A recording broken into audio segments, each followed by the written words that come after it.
The Sharks do it again. Their 20th blown lead to the worst team in the league. Yeah, we're going to break this one down. Oh, boy, howdy. If you turn this game off after 20 minutes, you're going to be in for a shock. Let's break this one right now. Right now on Teal Town After Dark. Ugh.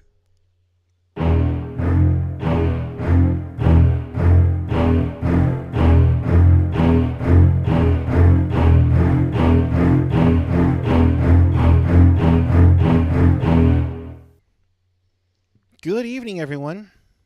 We interrupt your playoff football coverage to bring you a post-game show called Teal Town After Dark, where the Sharks took on the Blue Jackets tonight on Saturday, January 21st, 2023, where they lose 5-3. If you want to be part of the show, by all means, please. Hell, join the conversation. Interact with us. Chat with us on the YouTube page or on the app.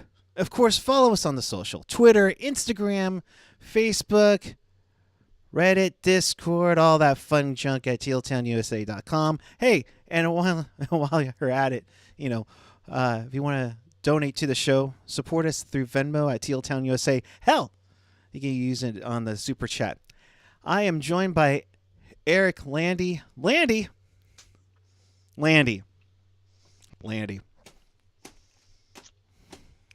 Yep. Hi, bud. Hey, dude. Oh, my God. Think the team not surprise us with ways to lose and even surprise us with the types of goals in which they lose games with. They sink to a new low. I'm just, you come off of that victory against Dallas where you're down 3-0. You come back to tie it. You show some spirit. You show some funk. Erik Karlsson had that beautiful goal, which I still don't know how that got in past Ottinger. And then you come in on the, in the first period. You absolutely dominated the first period. Out shooting at 14-2. They got Timo Meier gets a goal. His 27th of the season from Gregor and Hurdle. Hey, Hurdle, it's good to see you. We only seen you score once in the last 10 games.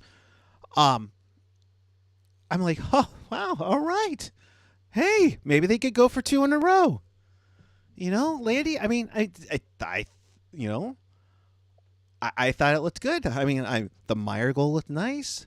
Full corpus salad just slipped through his legs.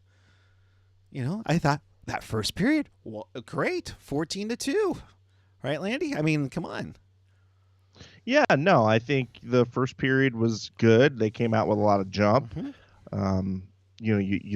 You saw the work ethic, and they would get rewarded about halfway through it, through the period. But no, I think that first period was carryover from that Dallas game and continuing the good play that we saw at the latter stages of that game. So, a lot of hope for the way that the team kind of started and, maybe giving us some hope that, maybe this team has found some semblance of confidence. But again, the lack of talent, the questionable deployments, and for lack of a better word, I mean, lackadaisical play, would come back to haunt them and erase all of those good feelings that the first period really,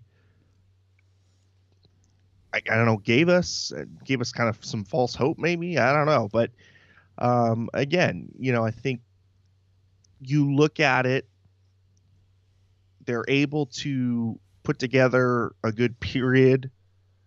Maybe a good period here or there, or sequentially string maybe 3 or 4 periods together that are good. That would be awesome. And then, no, but I mean, we've seen this team put together maybe 3 or 4 good periods back to back to back, and is able to show us that there's going to be some development in their play. But we always just see this team regress, and it regresses hard, and regresses down to what it should be, which is a bottom faring team. And again, it's just kind of disheartening to see, because you add that plus all of the prognosticators, they're like buzzards going around a carcass. They're looking to pick off players off our team, and I really hate that.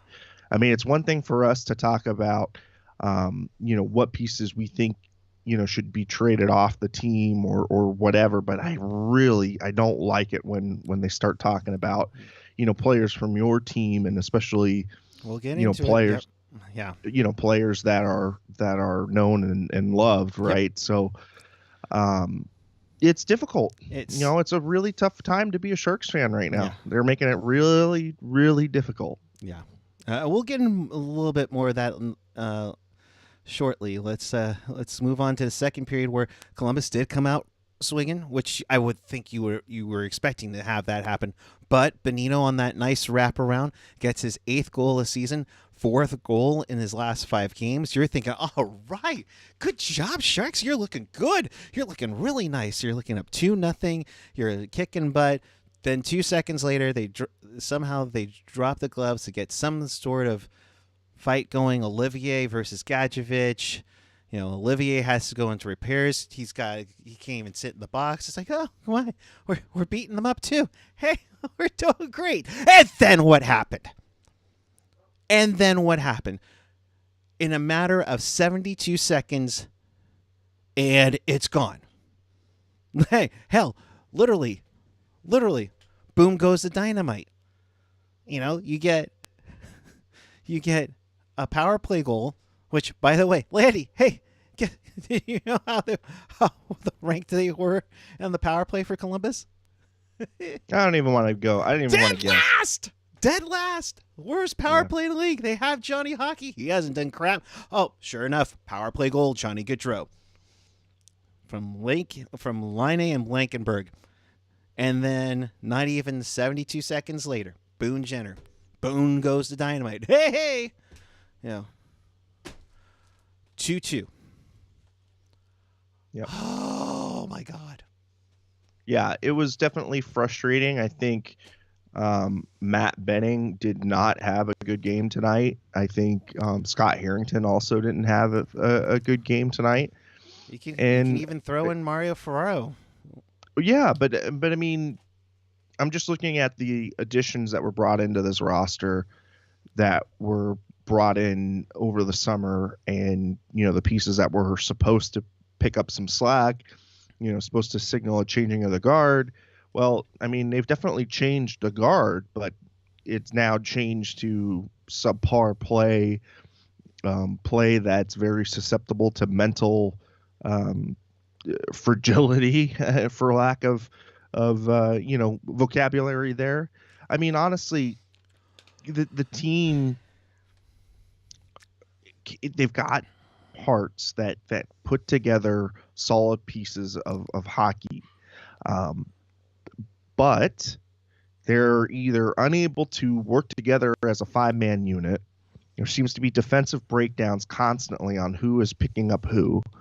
And it's the same thing we've been talking about since the beginning of the season, where, they're so scrambly in their own zone, which is so freaking interesting, because in the PK, they're very zone disciplined. And so I don't know if it's just a mental lapse, or if it's they're trying to cheat for offense, or if it's a combination of both.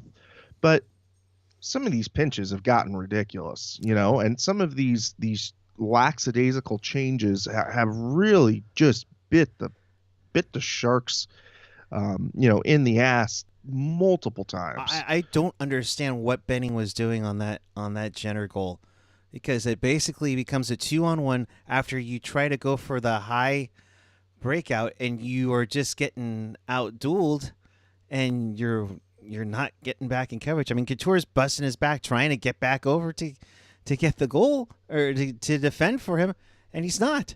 Yeah. What are you doing? I mean, like, really, what are you doing? Come on, guys. Yeah, and I think some people are pointing towards goaltending. I think that that's a problem too. But I think Oh you yeah. start to really lose big games, and you can't put together consistent hockey when you have multiple problems at multiple levels of the team. And defensively, again, miscue after miscue, unable to get the puck up to the forwards. The forwards not tracking back enough, not disrupting with back pressure enough, and the goaltender not making. I won't say routine saves, but I will say saves that he's expected to make. He is not making at this point.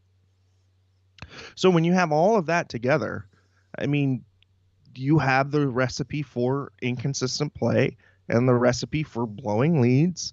And again, hallmark of a team that's not good. I mean, not even talking about, individual pieces, but just collectively as a cohesive unit, whatever they're selling to this team, they're not buying. No. No. No. It's mind blowing how you can just be like, And truly bizarre thing is like Kevin LeBanc being sat for a third straight game, and Oscar Lindblom, who is not playing well at all, being elevated and being given minutes that should have been going to Noah Gregor in the first place. Noah doing his best to try and stay in this lineup. I think today he got an assist, but an but assist. unfortunately he also had 2 penalty minutes, or excuse me, Yeah, two two penalties. penalties Excuse me. against. You know, Yeah, one which they would score on, right? exactly. Um, you're encouraged by his play, but then he goes and takes 2 penalties against, and so kind of erases the good mojo that he had going. And so again, I don't know what this team is trying to do, because the moves that they've made, the way in which the coach is deploying the pieces, to me signals a team that doesn't have an identity yet. It doesn't have um, a real clear plan, a pathway forward. It just seems like it's spaghetti at the wall being thrown to see what sticks. And again, just lack of cohesion as a 5-man unit. I mean, it's I don't know. I'm very much a school of the Tarasov format of playing. I think, the Russian teams of old who would play as 5-man units and who could, really cover their own zone, with such efficiency that they didn't put their defensemen in very high stress types of situations. I think that style of play lends itself better, and especially in today's modern day game where it's all about puck possession. But this dump and chase and continual try to grind. We need grit. We need that grit. I mean, it was totally, we need that grit. Yeah, but we there's had grit. goal scoring. There's grit, and there's dump and chase, and all of that heavy hockey or whatever. But when you continually give the puck over, like it's like, what's the point? You know what I mean? If it's all about trying to maintain the puck possession, and this team wants to throw it away, whenever they don't have an open man, to hand it off to, and I think that that's also an issue of this team. So I don't know, dude. I mean, we've sat here and we've tried to dissect this so many different ways, Yep. and I think it's at what point do you start to say, okay, the voice in the locker room has changed, and this is the guy that's going to be going forward. Mike Greer, firmly entrenched now as a GM. There's no question about who's going to be GM or whatever. Now it's time to start making moves for the future. Now it's really, really important that the foundations of how you want to play going forward are instilled in this team and whatever collection of players are left after the deadline, that teach a style of hockey that's contemporary but yet can still add some physicality. And I don't know, you like the fight tonight from Gadjevich. He's gonna drop the mitts, but where is the consistent body checking? Where's the buy-in on the consistent forechecking? Where's the buy-in again, on everything? yeah. Like seriously. I mean, grit. When you had a problem with goal scoring, you said, "Let's get grit." You know what? We also had that 20 some odd years ago. Guess what happened? You had to change your whole style again because the grit didn't always win it for you. Sorry. You need some grit, but you need some sandpaper? Sure. At the same time, you need somebody to score. Yeah, you had the guys like Mike Ricci, Scott Thornton. You had, hell, you can go back a little bit. You can say you had some toughness with I don't know, Bernie Nichols, Murray Craven, Stefan Matteau, who came in to be guys that were going to be gritty but had a little scoring touch to them. These guys, with all due exception of Nico Sturm, as we get back into the game on this one, where he gets credited for the goal for the temporary go-ahead goal to make it 3-2. I mean, Esimont has looked good, but you signed Sveshnikov. Okay, how's that working out for you? He's been scratched all week. LeBank's been trying to get back in there, so David Quinn throws him on the top line, trying to do things, and guess what happens? The same thing that happened to Gregor tonight. Gregor has had his chances. He's been looking good. I just want him to bury it, and be careful with taking bad penalties. He takes a second one, and then Columbus comes back to tie it. And then Gus Nyquist, steals the puck from Barabanov, who had a tough night himself. It's those little things. It's not just grit. It's the little things that change this around. That stick lift from Nyquist, and then he passes it, I think it was to Johnson, and then he gets it back to get the game-winning goal. It's those little things that this team needs. And not just in one game, but consistently. Yeah. And that's what cost them this game. Yeah. And you were outshot, and you outshot them 14-2.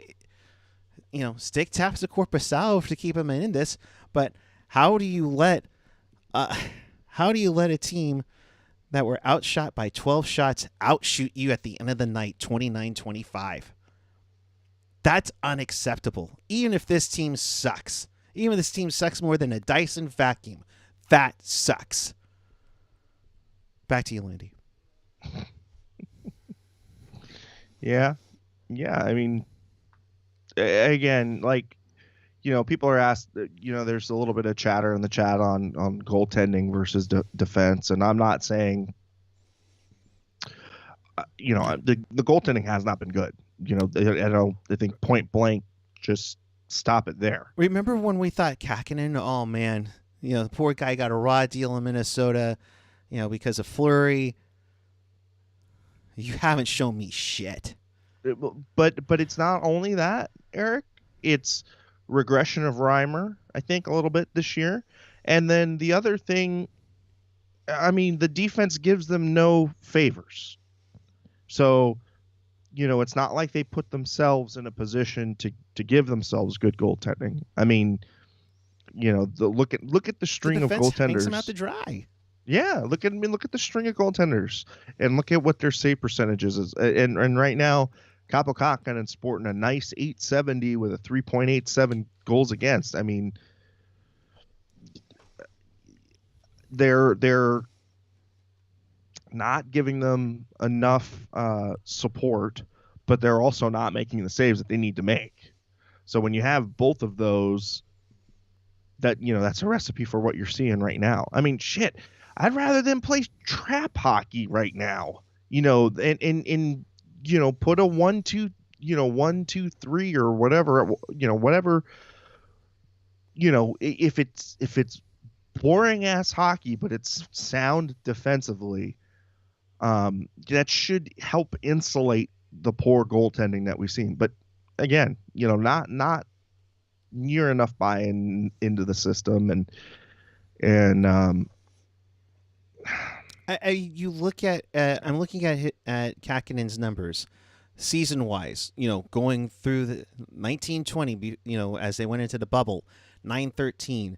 The bubble year where we only played 56 games, 902. Last season with Minnesota, 910 when he got traded to San Jose, 916. This year, 869 coming into tonight. His last 5 games, his save percentage, we'll say what his tonight was like, what, 873, I think, or 857, excuse me. Edmonton, 829. Then he played well against Arizona, 931. Then he gave up 5 against Anaheim, 828. Then he had the win against Chicago on New Year's Day, 909. And then Philly, 846.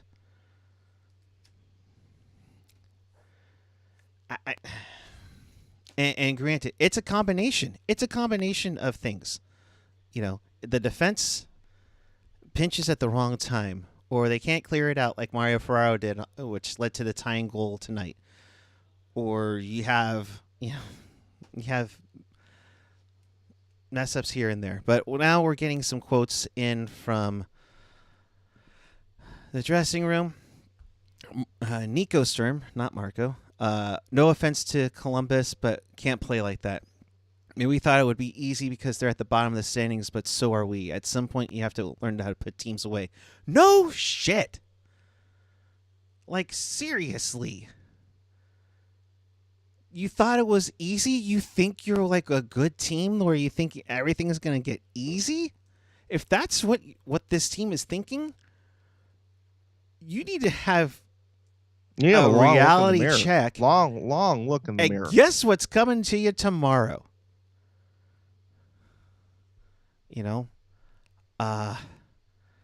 David Quinn. We thought it would be easy, and it wasn't. We didn't want to pay the price. It was more important to Columbus as it went on. Decision making with the puck was bad. We tried things regardless of what the consequence would be. We sold out for offense way too often and didn't dig in. They need to be playing a type of game irregardless of who they're playing against. They need to have their own agenda. Yep. They need to have a clear system in which they're able to transition the puck effectively, able to backtrack, and able to have some more defensive responsibility from the forwards. And again, they need to be focused on their own internal play. They don't need to be focusing on on what other teams are bringing towards them, or where other teams are in the standings. Yeah, it's natural human curiosity that keeps them looking at the standings pages or whatever. But at this point, you are so bad as a team and so inconsistent that that should be far from your mind. And what should be number one on your mind is, how are you going to execute within this system? How are you going to be a part of the solution? Yep. And not continually have mental mistakes or make ineffective plays. And I think you hit it right on the head, Landy. Quinn needs to look at them and it's like, what's it going to take for you to be consistent? What's it going to take for you to play a specific game? If you're changing your game, like completely changing your plan, and I get it, there's some teams, I mean, Columbus is no Boston, sure, I get that. But if you completely changing ideas and everything for specific teams and not playing your game every night, yeah, there's going to be nights like this. You know, it's just, again, it was an entertaining game. Well, I'll give it that. Um, you know, Columbus, congrats, you got your chili. You got to hear the cannon go boom 5 times. But the way the Sharks started makes this result unacceptable. And you know, if you don't want to, if you don't want to, put in that effort, or if you thought it was easy for a team that's right around you in the standings at the bottom, come on, man. And granted, Landy, we've seen this from the Sharks before when they were good, where they just play down to their opponents. I mean, there have been times we've said that over and over and over again. Yeah, but it's a difference from when. Thank you, Jerry. Appreciate it. There is a difference when you're a good team and you do this, and then when you're a team that needs to be hardworking and needs to be focused on, developing good habits and doing it. And yeah, no. I don't know. I don't know what you expect to change with what you're fielding now, and Yeah. with how the team is structured. Yeah, no, I get you. Jerry F in the super chat, thank you so much. As always, super chats go to help support the show, keep the lights on, and keep everything running afloat as we do over the course of the season. A big thanks for the great Sharks coverage as usual. Jerry, appreciate you. Hope you're doing well in the nearby of Landi, pretty much. So just looking at some of the others comments in the chat. Steve Rector, please at least make next year's team fun to watch with the young guys developing. This season is just nothing interesting to even hang your hat on. And I think that we were expecting the distraction of the Barracuda doing their thing. Went to the game last night. Ruben, thank you for the tickets as always. Great turnout for country night. And you know me, I'm such a big country fan. But it was nice to see the kids getting chances. Granted, I mean, it's the AHL, so the I don't want to say the compete level isn't there, but the high quality of it isn't there. But it was nice to see some give a damn and such at Tech CU Arena last night. So, Landy, now they play Boston. Oh no. Maybe it's good the Niners game is on at the same time tomorrow. Yeah, I mean, better draft positioning. Yeah. That's all I got to say about that. But you start to wondering, and let's kind of chime back onto this a little bit with now Meyer's name is getting the same pub as Carlson, and the Islanders could use this guy. Oh, the Rangers could use this guy. Hell, Toronto could use this guy if we send somebody else over to San Jose. Hell, I think I even saw well, now that Max Pacioretty tore his Achilles and is done for the year, they can send him off to San Jose and we can get Timo Meier at the same cap space. Man, there better be a nice sweet package for that if we're getting a guy that's going to be on injured reserve the rest of the year. But I mean, it's tough to see. Yeah, no, it is, and I think I'm of the crowd that you should probably keep because you're going to be looking for that player for a long time. But I think the market will kind of dictate what happens to him because It's either gonna dig. I mean, because with what his output right now is, and what he's projected to be, he's gonna be another $8 million player. if not And at more. least. So, can the Sharks stomach that contract at this point? I don't know.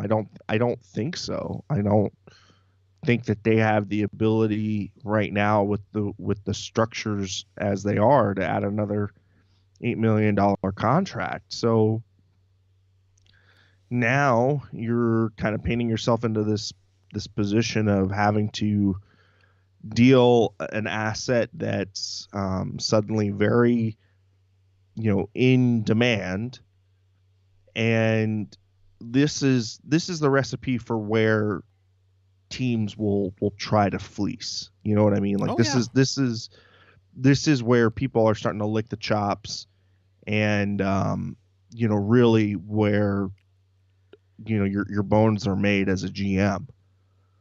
Um, I have said that anything less than 3 first round value type picks, meaning first round prospect and 2 firsts, or 2 first round prospects and a first, but whatever, in some way, shape, or form, you need to have at least 3 first round picks for Timo Meyer. Because I think, a first round pick is basically like a 1 in 3 shot of having a player that's NHL ready. Um, I think if you're really starting to ask me, like, what are the percentages of getting a player like Timo Meyer every draft, it's probably more like 1 in 15. So 3 shots at trying to find that player again in a draft, is when you consider it, it's kind of pennies on the dollar kind of return. Yeah.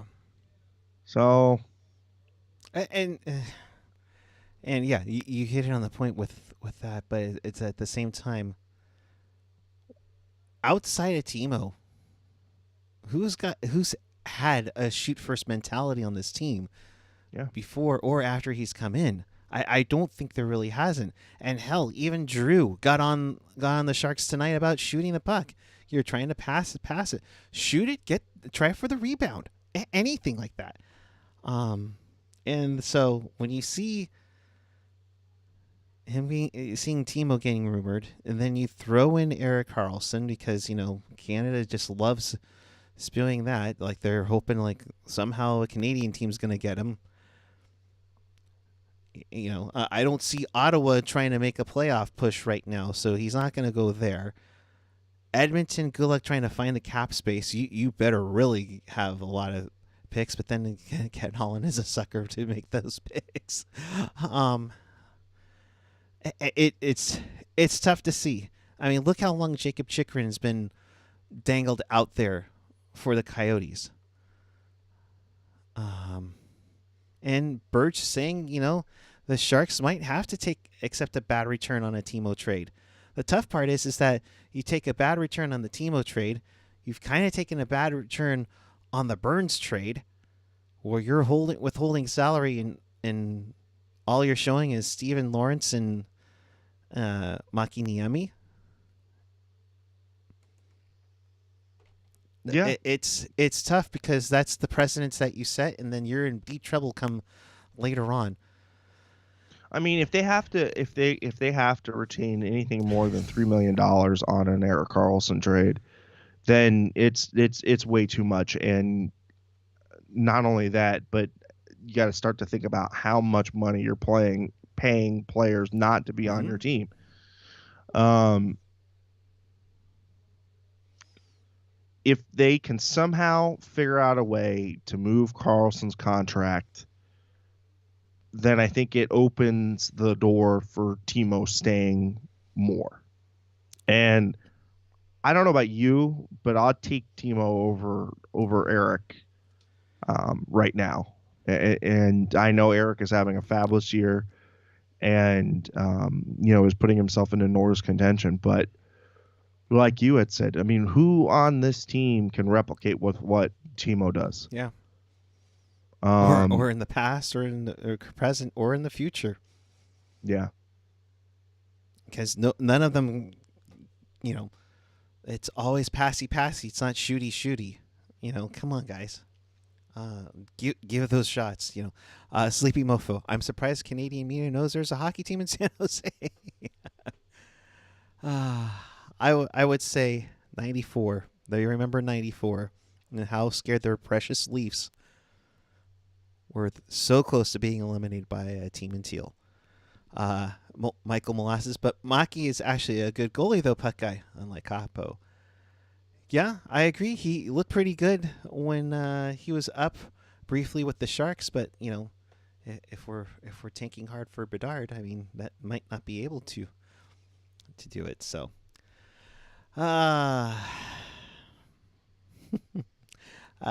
you just don't want to see. You just don't want to see how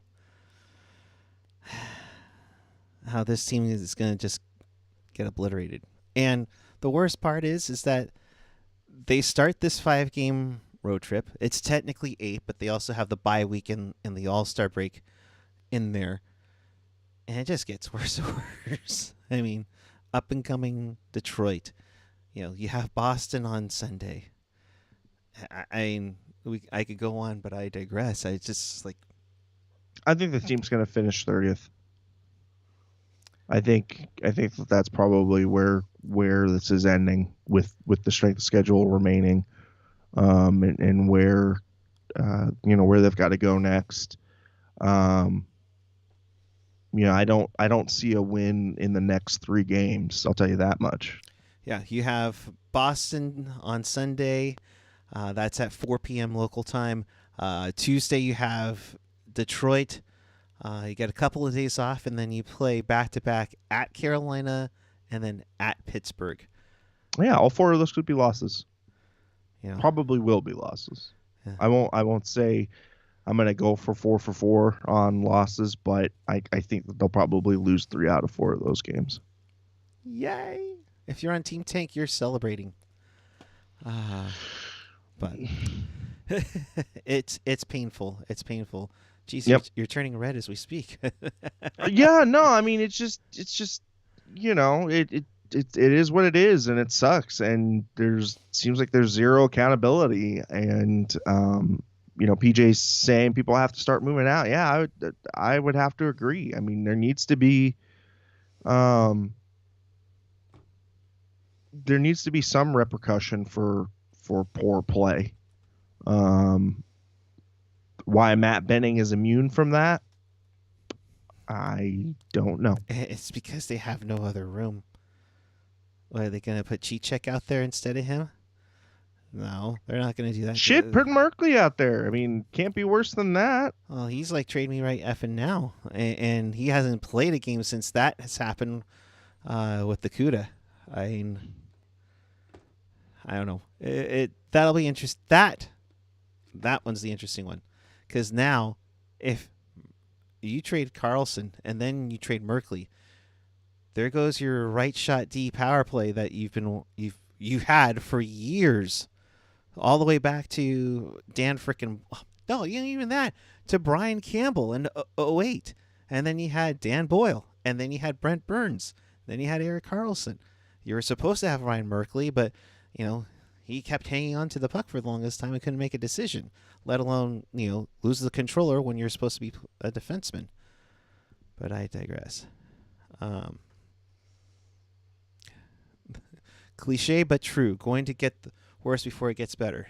Insert Michael Scott theme. This is the worst. Yeah. Oh, boy. It sucks, but, I'm glad we are able to do this with you. We all kind of know that there is a blog that basically got shut down. At least that's what we've been hearing from their parent company. So Sharks coverage takes another blow, and we're glad to be here to help you out get through this very rough stretch in Sharks history. This is probably the roughest stretch in Sharks history. Yeah. It's prolonged wise. Yeah. No. In length, it's it's pretty bad. But I thank don't know, God. there were some pretty bad doldrums there at the beginning, but this I think this is almost like purgatory. Yeah. You know what I mean? Where you're just in limbo and don't really have a clear direction. Not bad enough to suck and get the number one overall, but not good enough to make the playoffs. And that's the worst part, right? yeah, yeah. And again, I've been saying it. This looks more like Minnesota of 4 or 5 years ago than it does, a rebuilding Columbus team or a rebuilding Chicago team. Yeah. You know what I mean? Mm-hmm. And that's, I mean, as Steve Reactor says, it sucks. Yeah. And I don't think that there's any other way to put it together. So with that, we'll start wrapping up. In case you missed it, or you want to watch this again, check us out on tealtownusa.com or your favorite podcatcher, whether it's Apple, Google, YouTube, SoundCloud, Reddit, where is it? Spotify, TuneIn, iHeartRadio, Odyssey. Always available at tealtownusa.com. And, hey, if you're catching us on the replay on the YouTube, make sure you're hitting our like button, subscribe, and, of course, that notification bell. That'll let you know when we go on the air after each and every game, home and away.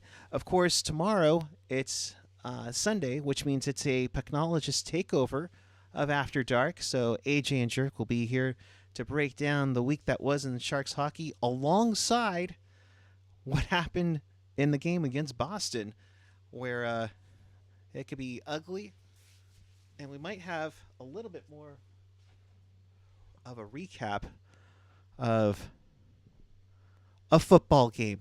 Yes, let's go, Kittle. Let's go, Niners. Let's make this happen. Let's go. Hysterical God, Landy. If they lose tomorrow, too. Against the Cowboys? Yeah. No, but they're looking good. Who, the Niners or the Cowboys? Niners. Oh, yeah. No, I like the Niners. I that they're the better team on paper tomorrow. And I hope that Dak is one and done, and that one good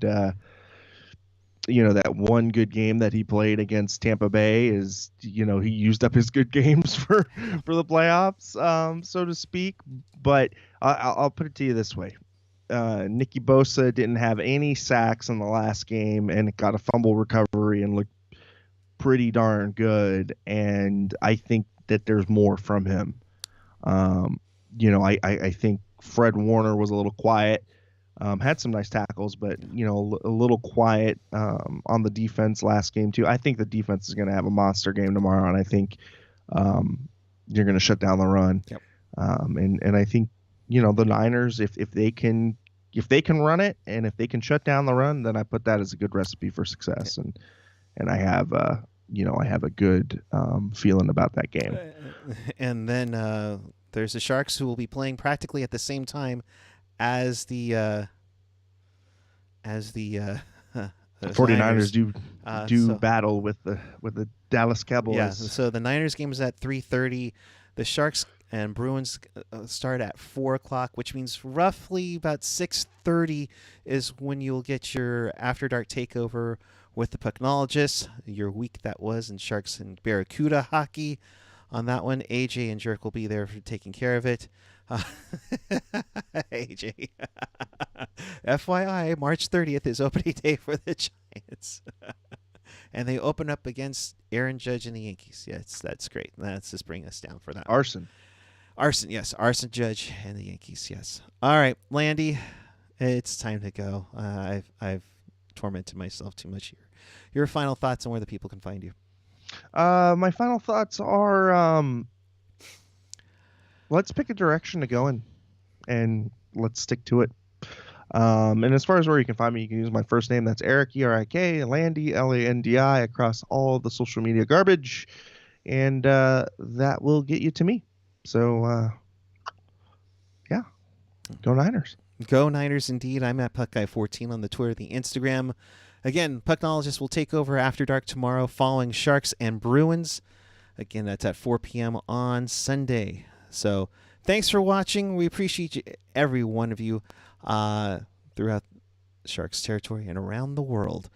Make sure you hit that subscribe button before you head out. And until tomorrow night with the Pucknologist, keep it real, keep it teal, keep it real teal. Thanks for watching, everyone. Have more grit and have a great night.